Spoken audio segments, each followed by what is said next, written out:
Нурлат, Ширмешен, Аксубай, Яңа Шишмә районнарынан килгән яшь йөзүчеләр ярышларның башлануын дулкынланып көтә. Әлеге ярышларга катнашырга теләк белдерүче яшь спортчыларның саны елдан-ел арта бара. Йөзү буенча спорт түренең популярлыгы турында сөйли бу. Ярышларны Татарстан Яңа гасыр иҗтимагый хәрәкәте оештырды. Одно из направлений деятельности этого движения. Безнең хәрәкәтнең бер юнәлеше булып яшь буынны спортка тарту, сәламәт яшь буын тәрбияләү тора.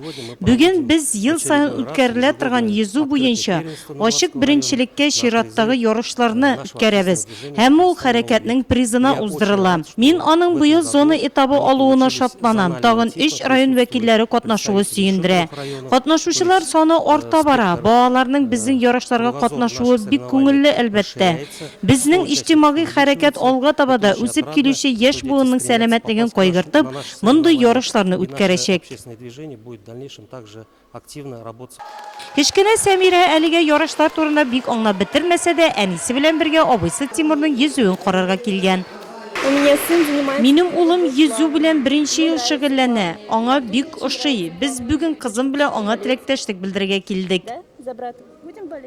Бүгінгі күнде біздің спорт школда 100-ден артық бала шөгыльләнә. Иң кішкене возрастқа келгенде енді ол 2008-2009-лар. Балалар тренировкаларға яратып жүрелер.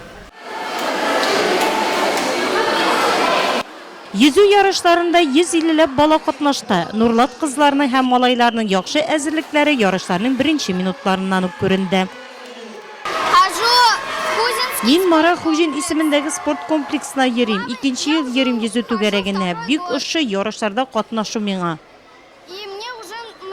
Спортом занимаешься, а спорт очень полезен. Спорт белән шөгыльләнү миңа бик ошый. Үз сәламәт яшәү рәвеше дигән сүз. Миңа төрле ярышларда катнашуда ошый. Җиңү бәхете Нурлат командасына елмайды. Йөзү ярышында катнашучыларга бүләкләр, грамоталар, медальләр тапшырылды.